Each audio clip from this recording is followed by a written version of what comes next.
Hello students, welcome to the channel. आज हम लोग 50 से लेके 100 वन वर्ड सब्स्टिट्यूशन करने वाले हैं। तो चलो शुरू करते हैं। आज का पहला वन वर्ड सब्स्टिट्यूशन है एल्गीसाइड। और एल्गीसाइड में क्या हो रहा है ना कि एल्गी यानी कि ऐसे जो काई के जैसे प्लांट्स होते हैं, जो वाटर प्लांट्स होते हैं, इसको खत्म किया जाता है क्योंकि इसके कारण ना कि प्लांट्स जो वाटर बॉडी है उसकी ऑक्सीजन कम हो जाती है। तो अगेन ये पूरे की पूरे इकोसिस्टम को नुकसान पहुंचाता है, इसलिए इसको खत्म करना बहुत जरूरी हो जाता है। ठीक है, तो एल्गीसाइड में क्या किया जाता है, एक ऐसा सब्सटेंस यूज करते हैं जिससे पूरे के पूरे एल्गी को खत्म कर दिया जाता है, उसको साइड किया जाता है, कर दिया जाता है। तो ये वीडियो मैंने अभी जस्ट थोड़े दिन पहले कल ही डाला है वीडियो। तो इसमें मैंने बताया है कि अलग अलग तरह की हत्या कैसे की जाती है, और हत्या करने के तरीके नहीं बताए हैं मैंने। उसमें बताया गया है कि एग्जाम्स में कौन कौन से वर्ड्स पूछे जाते हैं हत्या से रिलेटेड। तो फिर भी मैं एक बार यहाँ पे आपकी रिविजन करवा देता हूँ। यहाँ सबसे पहला वर्ड है होमी प्लस साइड। इसमें एक ह्यूमन की हत्या की जाती है। अगेन एक इंसान दूसरे इंसान की हत्या कर दे तो उसे होमी साइड बोलते हैं। अगेन ये क्राइम है, ये जुर्म है। ठीक है, और वही सुई प्लस ये जो है वर्ड, इसको नहीं बोल सकते यूट्यूब पे, इसका मतलब होता है खुद की हत्या कर देना। ठीक है, वही जीनो प्लस साइड, इसमें किसकी हत्या करी जा रही है, एक साथ बहुत सारे एक ही रेस के, एक ही ट्राइब के, एक ही जैसे लोगों की हत्या की जाती है, मास में किया जाता है ये हत्या। ठीक है, वही फ्रैटरी में ब्रदर की हत्या होती है, सोरोरी में बहन की, पैट्री में पिता की, मैट्री में माता की, और मैरिटी में हस्बैंड की। ठीक है, मैट्री माता, मैरिटी में हस्बैंड। और वही इन्फेंटी में क्या किया जाता है, एक छोटे नवजात शिशु की, रेजी में राजा की, उगजौरी में अपनी पत्नी की, हर्बी में हर्ब्स यानी कि प्लांट्स की, पेस्टी में क्या होता है, पेस्ट्स यानी कि अनवांटेड जो छोटे मोटे कीड़े मकोड़े जो होते हैं, पेस्ट्स होते हैं, उसे खत्म कर दिया जाता है। और रोडेंटिसाइड में इसमें एक चूहे की हत्या करते हैं। और वही फंगीसाइड में फंगस को खत्म किया जाता है। तो अगेन यहाँ पे तो मैंने बहुत ही बोरिंग तरीके से इसे बताया है, बट उस वीडियो में मैंने बहुत डिटेल में सबको एक्सप्लेन किया है, और इसके ऊपर बहुत सारे क्वेश्चंस पूछे जाते हैं। तो आई हाईली रिकमेंड कि आप इसको जरूर देखो। चलो नेक्स्ट हम चलते हैं एल्गो प्लस फोबिया की तरफ।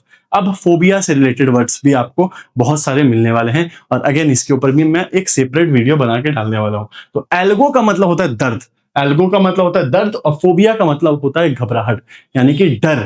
ठीक है, अगर किसी को दर्द से डर लग जाए, यानी कोई इंसान, ऐसा इंसान जिसको इंजेक्शन के नाम से भी डर लग जाए फॉर एग्जांपल, ठीक है, वो थोड़ा सा भी दर्द बर्दाश्त नहीं कर सकता है, तो उसे क्या है, एल्गोफोबिया है। उसे दर्द का डर है, उसे भय है कि उसे दर्द ना हो जाए। ओके, ये हो गया एल्गोफोबिया। तो फोबिया से अगेन रिलेटेड बहुत सारे वर्ड्स हमें देखने मिलेंगे। एक बार ऊपर से मैं बता देता हूं। सबसे पहले एक्रो जान लो, और एक्रो का मतलब होता है हाइट यानी कि ऊंचाई। तो जिन लोगों को ऊंचाई पे जाने से डर लगता है होता है एक्रोफोबिया। और क्लॉस्ट्रोफोबिया में लोगों को बंद स्पेस में डर लगता है, उनको घबराहट होने लगता है, उनका दम घुटने लगता है, तो उनको क्लॉस्ट्रोफोबिया है। अगोराफोबिया में ओपन स्पेस, बड़े भीड़ भाड़ वाले एरिया में इनको डर लगने लगता है। हाइड्रोफोबिया में हाइड्रो यानी कि पानी से डर लगने लगता है। जिनोफोबिया में अजनबी लोगों को देख के डर लगने लग जाता है। निक्टोफोबिया में नाइट से, रात से, अंधेरे से डर लगता है लोगों को। हीमोफोबिया में, हीमो यानी कि ब्लड, ठीक है, जैसे कि हीमोग्लोबिन होता है ना, वैसे ही हीमोफोबिया में। ऑफिडियोफोबिया में लोगों को सांप से डर लगता है। एंटोमोफोबिया में लोगों को इंसेक्ट यानी कि कीड़े मकोड़े से डर लगता है। जर्मोफोबिया में जर्म से, जूफोबिया में जानवर से, पायरोफोबिया में आग से, फोटोफोबिया में लाइट से, और नेक्रोफोबिया में डेड बॉडी देख के डर लगने लगता है। तो अगेन ये सारे बार बार रिपीट होंगे, और आपको बार बार रिपीट करना है क्योंकि ये मोस्ट रिपीटेड क्वेश्चंस में से एक है। ठीक है, आप इन सबको बिल्कुल हल्के में नहीं ले सकते हो, इसलिए मैंने रोक करके इसे पूरा एक्सप्लेन किया है। ओके, ये आप माइंड मैप को देख सकते हो, इसे रिवीजन कर सकते हो। इसमें बहुत अच्छे अच्छे इमेजेस है, जैसे एक्रोफोबिया में हाइट का डर है, क्लॉस्ट्रोफोबिया में बंद स्पेस का डर है। आप इसको देखो, रिवाइज करो। अब आते हैं हम एल्गिया से रिलेटेड वर्ड। अभी हमने क्या देखा था, एल्गोफोबिया।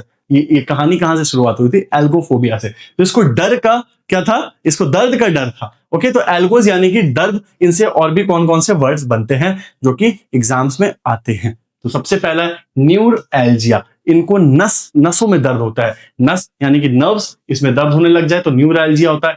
माइएल्जिया में मसल्स में, एम से मसल्स, एम से माई, मसल्स में दर्द होता है।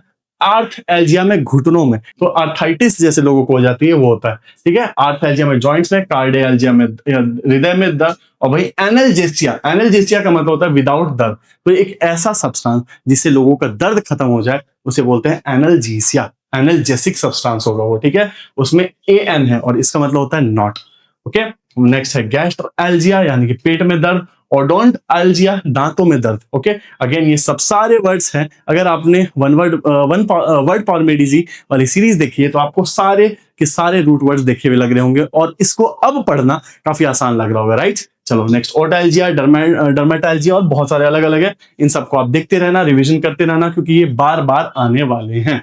ओके, चलो नेक्स्ट वर्ड की तरफ पढ़ते हैं, वह है एलियन। और एलियन कौन होता है? एलियन दूसरे ग्रह के आए हुए इंसान को बोलते हैं, पहली बात। और वहीं अगर किसी एरिया में किसी दूसरे एरिया का इंसान आ जाता है, वो इंसान को भी हम एलियन बोल सकते हैं, ठीक है। दूसरे जगह का आया हुआ विदेशी या फिर पराया, ओके, वो हमें क्या नहीं बोलेगा, कि जिसका गाना सुनने नहीं बोलेगा वो, ठीक है। ऐसे लोग खुद अपने आप में एलियन होते हैं। नेक्स्ट चलते हैं एलिगोरी में। एलिगोरी क्या होता है? एक ऐसी कहानी से, ये एक ऐसा स्टोरी होता है जिसमें हर एक चीज का ना एक हिडन मीनिंग रहता है, उसका एक हिडन मॉरल या फिर एक सिंबॉलिक मीनिंग रहता है, छुपा हुआ कहानी रहता है, और हर एक के पीछे कुछ सिंबॉलिक एक उद्देश्य रहता है, ठीक है। तो ये हो गया एलिगोरी का मतलब, एक कहानी जिसमें हर एक कैरेक्टर का एक छुपा हुआ मीनिंग रहता है। नेक्स्ट है अलिटरेशन। अलिटरेशन किसे बना है? लिटेरा से। लिटेरा का मतलब लेटर, ठीक है, जैसे कि A B C D E ये सारे के सारे लेटर्स है ना, तो अलिटरेशन यानी एक जैसे लेटर्स से शुरू होने वाले वर्ड्स, जैसे कि brown bear with baseball bat, brown bear baseball bat सब बी से शुरू हुआ है, ठीक है। बजिंग बी, दोनों बी से शुरू हुआ है। Blond boy biting big burger, ये पूरे सेंटेंस में सिर्फ और सिर्फ बी का इस्तेमाल हो रहा है। ये क्या है? अनुप्रास अलंकार इसे कहते हैं हिंदी में, और इंग्लिश में बोलते हैं अलिटरेशन, यानी कि repetition of the same initial sound. Starting के साउंड बार बार रिपीट हो रहे हैं, इसलिए बोलते हैं इसे अलिटरेशन। नेक्स्ट वर्ड है एलुवियम। तो अगर आपने थोड़ा बहुत भी ज्योग्राफी या फिर साइंस पढ़ा होगा तो आपने एलुवियल सॉइल के बारे में तो जरूर सुना होगा। और एलुवियल सॉइल वो होते हैं जो कि रिवर के साथ आने वाले जो छोटे छोटे सॉइल के कण होते हैं, उनके जम जाने से ये बनते हैं। एलुवियम क्या होता है? Soil deposited by flowing river. तो रिवर के साथ छोटे छोटे जो पत्थर के टुकड़े होते हैं, जो आगे जाके सॉइल बन जाते हैं, वो जब जम जाते हैं तो उसे बोलते हैं एलुवियम सॉइल। जैसे कि नॉर्थ इंडिया का पूरा अपर बेल्ट एलुवियम सॉइल से बना है। वही alma mater. Alma mater, Alma का मतलब होता है नरिश, जहां पे आपको नरिश किया जाता है, वहां पे आपकी देखभाल की जाती है। और मैटर हमने प्रीवियस वीडियो में देखा था, पेटर का मतलब फादर था, मैटर का मतलब मदर था। तो जहां पे आपको माँ की तरह नरिश किया जाता है, आपका ध्यान रखा जाता है, ऐसे स्कूल जहां पे आपने शुरू से पढ़ाई की हो, वो आपका अल्मा मैटर होता है। तो एक इंसान का स्कूल, कॉलेज या यूनिवर्सिटी जहां से उसने पढ़ाई की हो, होता है अल्मा मैटर।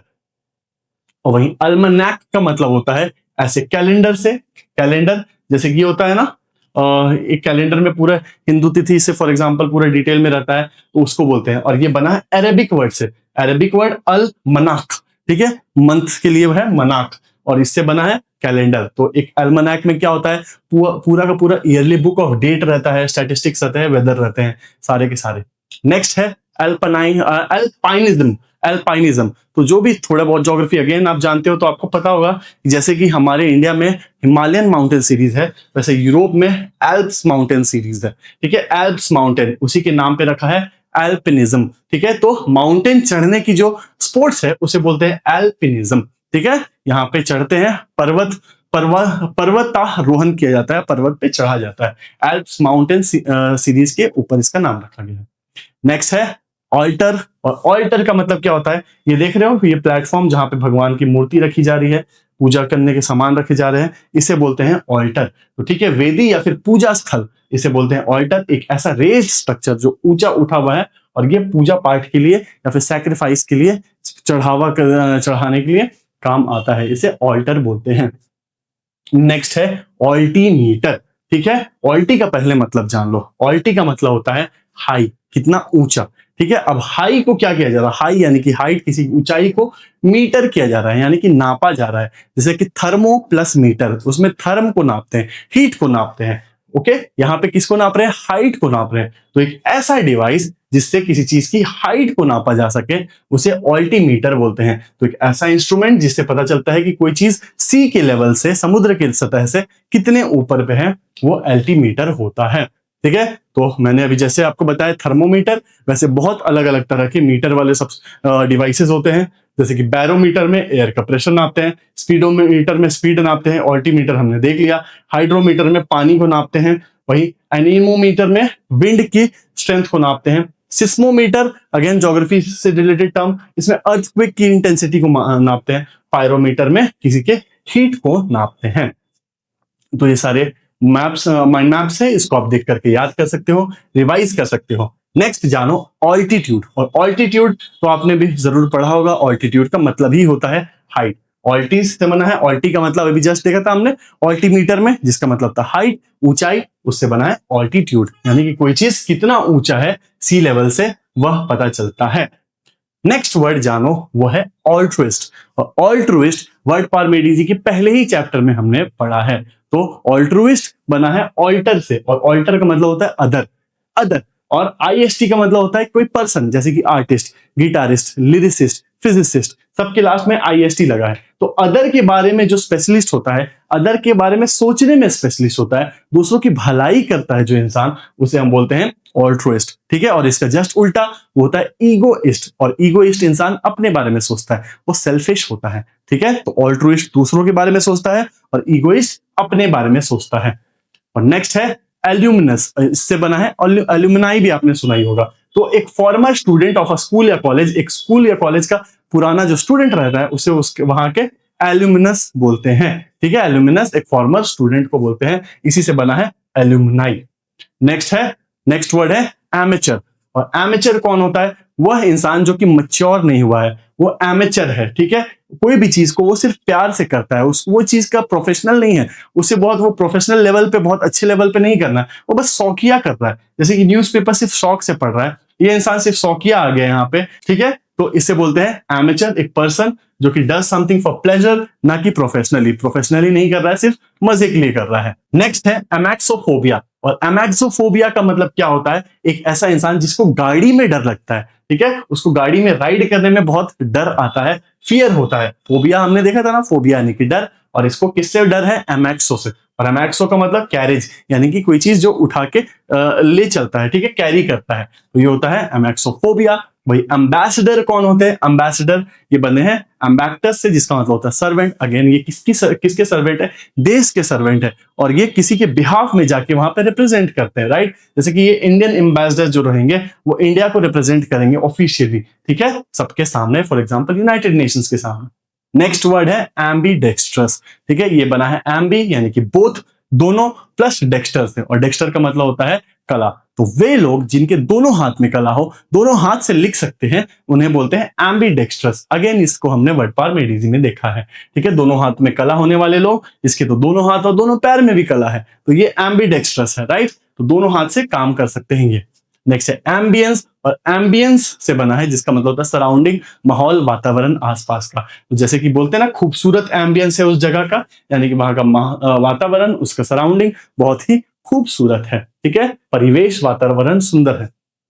नेक्स्ट है एम्बिगस। एम्बिगस का मतलब क्या होता है? कि कोई चीज जो कि जानबूझ करके अस्पष्ट रखा जा रहा हो, धुंधला रखा जा रहा हो। ठीक है, ये कैसा है? ब्लरी है ना, धुंधला है। ओके, तो कोई चीज जिसके दो या दो से ज्यादा मीनिंग होते हैं, या फिर वो अनक्लियर है, क्लियर नहीं है, स्पष्ट नहीं है, वो अस्पष्ट है, तो वो होता है एम्बिगस। ठीक है, नेक्स्ट वर्ड है एम्बिवैलेंट। अवयव, एम्बी का मतलब बोथ, प्लस वैलेंट, वैलेंट और वैलियर, यानी कि दो स्ट्रॉन्ग, दो साइड है उसके। ठीक है, तो वह चीज जिसके दो साइड है, दो आयाम है। ठीक है, जैसे ये कंफ्यूज है, एम्बिवैलेंट पोजीशन में है, हैविंग मिक्स्ड या फिर अपोजिंग फीलिंग्स, उसके दोनों फीलिंग्स है, हाँ ना दोनों वो फील कर रहा है, तो वो कैसा है? एम्बिवैलेंट है। जैसे कि she felt ambivalent about changing jobs, उसको समझ में नहीं आ रहा है कि जॉब चेंज करो कि रहने दो। ओके, नेक्स्ट है एम्बीवर्ट। जैसे हमने देखा था इंट्रोवर्ट, एक्सट्रोवर्ट, और इन दोनों का कॉम्बिनेशन होता है एम्बीवर्ट। अगेन वर्ड पार्मेडिजी से आया है। ठीक है, तो मैंने आपको बताया कि एक बार इस सीरीज को स्टार्ट करने से पहले एक बार वर्ड पार्मेडिजी जरूर देखें, क्योंकि उसके बाद ये बुक आपके लिए बिल्कुल चुटकियों में हो जाएगा। चलो, एम्बीवर्ट यानी कि एक इंसान जो कि कभी तो इंट्रोवर्ट बन जाता है और कभी वो एक्सट्रोवर्ट भी बन जाता है।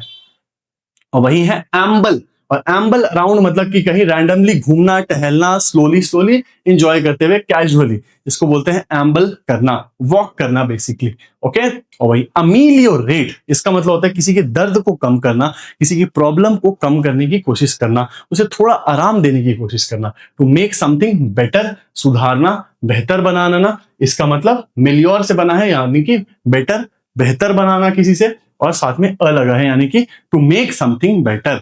ओके।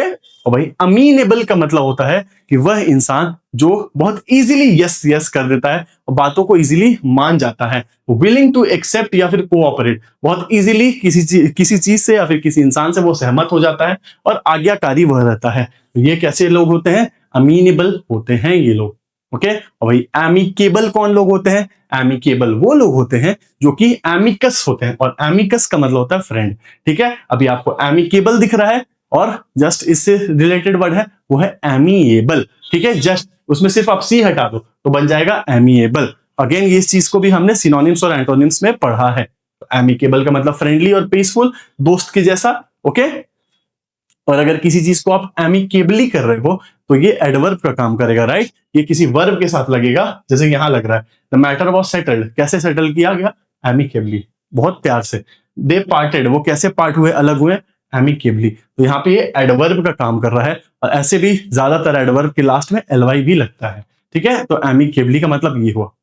नेक्स्ट वर्ड है एमनीजिया, और एमनीजिया का मतलब होता है भूला के जैसे इंसान से, वह जो चीजों को बहुत इजीली भूल जाता है, जिसकी मेमोरी कैसी है, बहुत कमजोर होती है। तो लॉस ऑफ मेमोरी या फिर स्मृति उसकी लोप हो जाए, तो विदाउट नेसिस, और नेसिस का मतलब होता है मेमोरी, जिसका मेमोरी नहीं होता है वो एमनीजिया से सफर कर रहा होता है। ठीक है, ये न्यूमोनिक्स और एमनेस्टी से भी इसी रूट वर्ड से ये बने हैं। तो न्यूमोनिक्स का क्या होता है कि न्यूमोनिक्स ऐसे टेक्निक्स होते हैं जिससे लंबे लंबे वर्ड्स को आप इजीली किसी ट्रिक से याद रख सको। एमनेस्टी का मतलब होता है कि किसी को माफी दे देना, उसके क्राइम को भूल जाना। एमनेस्टी का मतलब ये होता है।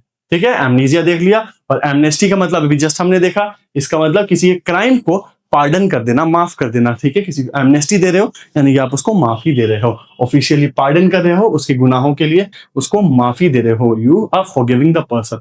अगेन ये एमनेस्टिया से बना है, यानी इसमें भूल जाते हैं कि चलो तुमने जो गलती की है उसे भूल जाओ। नेक्स्ट है अमोरल, और अ का मतलब होता है नॉट। अ का मतलब नॉट, और मॉरल का मतलब आप में अगर वो सेंस हो सही और गलत का, तो उसे बोलते हैं मोरालिटी। ठीक है, तो कोई इंसान में सेंस नहीं है कि वो गलत कर रहा है कि अच्छा कर रहा है, तो वो कैसा है? अमोरल है। इसमें कोई सेंस नहीं है कि वो गलत कर रहा है कि अच्छा कर रहा है, उसको जरा सा भी अंदाज नहीं है, तो वो ऐसे कैसे लोग हैं? अमोरल। तो इसको कंफ्यूज मत करना इमोरल से। ठीक है, इमोरल जो लोग होंगे वो तो जान करके गलत कर रहे होते हैं, वो दुष्ट इंसान होते हैं, इनको ना पता ही नहीं है कि गलत कर रहे भी है कि नहीं कर रहे हैं। ओके, तो इमोरल जान करके खराब काम कर रहे होते हैं। ठीक है, ये हो गया इमोरल। और भाई अमोरल को पता ही नहीं है कि वो सही कर रहे हैं कि गलत कर रहे हैं, इनमें मोरालिटी की कमी है। लेकिन इनमें तो एकदम मोरालिटी पता है कि वो गलत है, फिर भी ये लोग ऐसे कर रहे हैं, तो ये ज्यादा दुष्ट इंसान है। नेक्स्ट है एम्फीबियंस। अगेन ये साइंस में लोग पढ़ते हैं बचपन में। एम्फीबियंस से बना है एम्फी यानी कि बोथ, और जो भी प्राणी जो कि लैंड और वाटर दोनों में रह लेते हैं वो होते हैं एम्फीबियंस, जैसे कि हमारा प्यारा मेढक, ये कहीं भी रह सकता है। तो animals that live both on land and in water. Next है एम्प्यूटी। तो किसी का मजाक नहीं उड़ाना है, बट एम्प्यूटी के लिए एक रिप्रेजेंटेटिव फिगर है। तो एम्प्यूटी वो लोग होते हैं जिनके लिम्स खत्म हो चुके हैं। लिम्स खत्म हो चुके हैं, लिम्स क्या, हाथ पैर दोनों उसमें इंक्लूडेड होते हैं। तो अंग भंग व्यक्ति जिसके लिम्स नहीं है, हाथ पैर नहीं है, वो कौन होते हैं? एम्प्यूटी होते हैं वो। ठीक है, देखो उसके बावजूद भी इनमें कितना टैलेंट है, तो ये एम्प्यूटी है। ओके। नेक्स्ट है एनाग्राम, और एनाग्राम ऐसे वर्ड से बना है जिसको आप अरेंज कर दो, रीअरेंज कर दोगे तो फिर कोई वर्ड बन जाए। ठीक है, a word form by rearranging letters of another word. अक्षर विन्यास, जैसे कि साइलेंट, इसको रीअरेंज करोगे तो वो बन जाएगा लिसन। तो ये क्या है? एनाग्राम है ये वर्ड। ठीक है, silent is an anagram of listen, तो ये इसका एनाग्राम है। और नेक्स्ट वर्ड है एनालॉगी और एनालॉजी, और एनालॉजी का मतलब होता है दो चीजों के बीच में सिमिलैरिटी। ठीक है, दो चीज अगर एनालॉगस है यानी उनमें सिमिलैरिटी है, तो कंपैरिजन शोइंग सिमिलैरिटी दो लोगों के बीच में। तो the teacher explain the concept using analogy. ठीक है, तो दूसरे का एग्जाम्पल लेके समझाया, तो ये हो गया। ओके, तो एनालॉजी मतलब सिमिलैरिटी। और भाई एनालिसिस, किसी चीज को एनालाइज कर रहे हो आप, तो उसको डिटेल्ड एक्सप्लेनेशन कर रहे हो, डिटेल एग्जामिनेशन कर रहे हो, समझने की कोशिश कर रहे हो, एनालाइज कर रहे हो, विश्लेषण कर रहे हो। ठीक है, एनालिसिस, ये तो इजी वर्ड है। तो किसी ये बना है। अच्छा, इससे रिलेटेड और भी क्या क्या वर्ड्स है? डायलिसिस, इलेक्ट्रोलिसिस और हाइड्रोलिसिस। अगेन इसमें क्या हो रहा है? किसी चीज को डायलिसिस में क्या करते हैं लोग? थ्रू सब्सटेंस को अलग करते हैं ना। डायलिसिस जैसे किसी को किडनी की प्रॉब्लम हो जाती है तो ब्लड और गलत जो उसमें सब्सटेंस होता है उसको अलग किया जाता है। इलेक्ट्रोलिसिस में क्या किया जाता है? इलेक्ट्रिक का यूज करके कंपाउंड्स को तोड़ा जाता है। और वही हाइड्रोलिसिस में वाटर को तोड़ा जाता है। ठीक है, तो अगेन सब में क्या हो रहा है? लिसिस लिसिस लिसिस हो रहा है, और लिसिस का मतलब होता है ब्रेक डाउन करना किसी को, ठीक है। एनालिसिस में चीजों को ब्रेक डाउन करके समझा जाता है। वही अनार्की, तो आर्की से हमने बहुत सारे वर्ड्स देखे थे, आगे भी बहुत देखेंगे। और आर्की का मतलब होता है शासन, ठीक है। तो यहाँ पे अनार्की है, और एन का मतलब नॉट, यहाँ पे कोई शासन नहीं कर रहा है। और क्योंकि कोई शासन नहीं कर रहा है तो अस्त व्यस्त वाली स्थिति रहेगी। A person who opposes authority and government, ऐसे लोग चाहते हैं कि कोई का शासन ना रहे, सिर्फ अराजकता की स्थिति रहे, तो ये लोग कैसे होते हैं? अनार्किस्ट होते हैं। आर्की से रिलेटेड बहुत सारे वर्ड्स मिलेंगे, जैसे कि हम लोग इस फोटोज के थ्रू देख सकते हैं। पहले तो मोनार्की, यानी कि एक आदमी का शासन, मोनो से बना है, मोनो का मतलब वन। ओलिगार्की में कुछ लोग, ओलिगो यानी कि कुछ लोग का शासन चलता है। एनार्की में किसी का शासन नहीं रहता है। पैट्रियार्की में पिता का शासन चलता है, ठीक है। तो पिता वाली जो सोसाइटी जहां पे फादर्स एंड मेल का डोमिनेंस रहता है उसे बोलते हैं पैट्रियार्की। और वही मैट्रियार्की में फीमेल्स का डोमिनेंस रहता है। पोलियार्की में बहुत सारे लोग शासन करते हैं। टेट्रार्की में 4 लोग, टेट्रा का मतलब 4, डायआर्की में 2, स्ट्रेटार्की में आर्मी का शासन चलता है। तो ये सारे फोटोज के थ्रू भी आप याद रख कर सकते हो, इसको रिवाइज करो मल्टीपल टाइम्स, क्योंकि अगेन ये सब बहुत बार पूछे जाते हैं। अगेन जैसे आर्की का मतलब शासन था, वैसे ही क्रेसी भी सिमिलर वर्ड है, उसका मतलब रूल। रूल मतलब कि अगेन किसी चीज को गवर्न करना। डेमोक्रेसी में लोगों का रूल होता है। ऑटोक्रेसी में एक ही इंसान सब कुछ फैसला लेता है। एरिस्टोक्रेसी में क्या होता है कि कुछ टॉप के लोग, हायर बर्थ वाले लोग, ऊंचे वर्ग के लोग फैसला लेते हैं। ब्यूरोक्रेसी में ऑफिसर्स फैसला लेते हैं, जैसे इंडिया में ब्यूरोक्रेसी है ना, लेकिन यहाँ की ब्यूरोक्रेसी सब कुछ कंट्रोल नहीं करते, यहाँ पे डेमोक्रेसी है। वही प्लूटोक्रेसी में अमीर लोग, वेल्दी लोग। थियोक्रेसी में भगवान का शासन चलता है। टेक्नोक्रेसी में जो पढ़े लिखे टेक्नोक्रेट्स होते हैं वो लोग करते हैं। जेरोंटोक्रेसी में जेरास से बना है, जिसका मतलब बूढ़े लोग शासन करते हैं। मेरिटोक्रेसी में जिनमें मेरिट है, जिनमें क्षमता है, वो शासन करते हैं। वहीं आइडियोक्रेसी में एक अनपढ़ इडियट टाइप के लोग, इडियट से बना है ये, तो इडियट लोग शासन करते हैं। तो अगेन ये सारे फोटोज से रिवाइज करो। अनार्की हमने देखा, अनार्किस्ट वो इंसान था, और अनार्की वह स्थिति है। एनाटॉमी, एनाटॉमी में क्या होता है? अगेन एना यानी कि अप, और उसको टोम कर दिया जा रहा है। टोम का मतलब होता है कटिंग, ठीक है। हमने एंटोमोलॉजिस्ट वर्ड फॉर मेडिसिन में देखा था। एंटोमोलॉजिस्ट कौन थे? जो इंसेक्ट को स्टडी करते थे, ठीक है। तो टोम का मतलब काटना। अगर ये क्या करते हैं? बॉडी को काट करके ऐसा लगता है कि पढ़ रहे हैं, तो study of the body structure, that is anatomy, ठीक है। एटॉम, अपेंडेक्टोमी, तो ये सब हम लोग बहुत सारे वर्ड्स देखे इनसे रिलेटेड। और भाई एंकर कौन होता है? एंकर दो, एक तो पहले जो टीवी शो को एंकर करता है उसको रास्ता बताता है, वैसे एक जहाज वगैरह में एक भारी सा भरकम सा एंकर होता है। ये भारी ऑब्जेक्ट रहता है जिससे शिप को रोका जा सकता है, ठीक है। ये शिप के साथ लगा दिया जाता है सो दैट शिप मूव ना करे, इसे भी एंकर बोलते हैं। ये बहुत हैवी रहता है, ठीक है।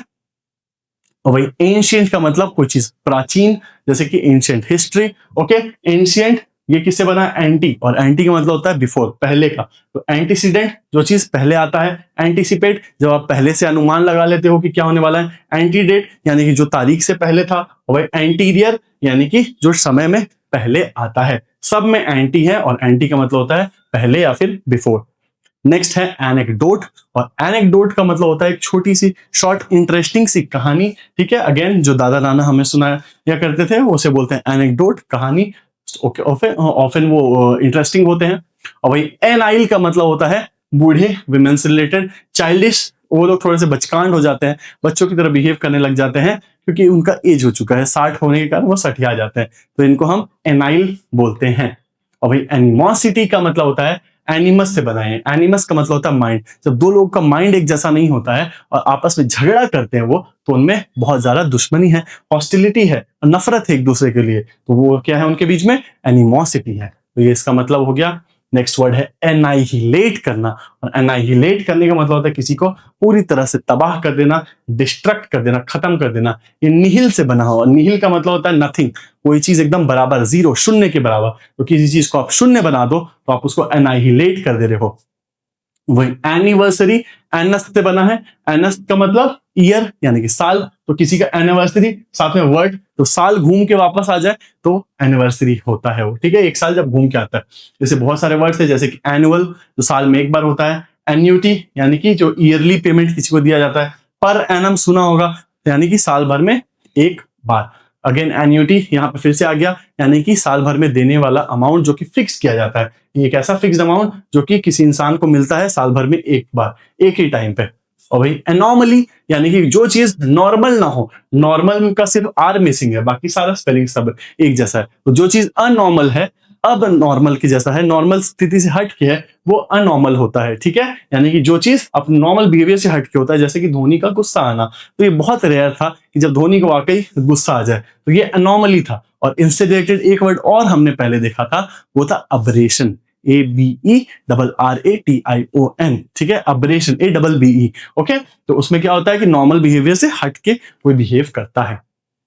और वहीं एनोनिमस एक ऐसा आदमी जिसका कोई निम नहीं हो, किसी का नाम ना हो, ये निम से बना है, ओनामा यानी कि नाम। ठीक है, निम NYM से बना है। तो जो इंसान का नाम नहीं होगा वो कैसा होगा, वो सीक्रेट होगा, उसके बारे में कुछ नहीं पता लोगों को, अज्ञात होगा वो। ठीक है, तो ये होगा गुमनाम या फिर अज्ञात। तो इससे क्या क्या वर्ड्स बनते हैं, जैसे कि सिनोनिम यानी कि पर्यायवाची जिसके एक जैसे मीनिंग होते हैं, एंटोनिम्स यानी किसी के विपरीतार्थक ऑपोजिट मीनिंग वाले, होमोनिम यानी कि दो वर्ड्स जिनके साउंड एक जैसे होते हैं, ठीक है, नाम एक जैसे हैं, स्पेलिंग एक जैसे हैं, बट मीनिंग अलग है। वही स्यूडोनिम, स्यूडोनिम का मतलब फॉल्स नाम, एक इंसान का नकली नाम जिसके नाम पे वो एक अलग पहचान बना के रखा है। और वही एक्रोनिम का मतलब एक ऐसा वर्ड से होता है जिसके इनिशियल वर्ड्स सारे के सारे words form from the initial word, जैसे कि NGO, ठीक है, WHO, यूनेस्को, ये सारे इनिशियल से बने हैं, इसलिए उसको एक्रोनिम बोलते हैं। अगेन इसको हमने पहले भी देख लिया।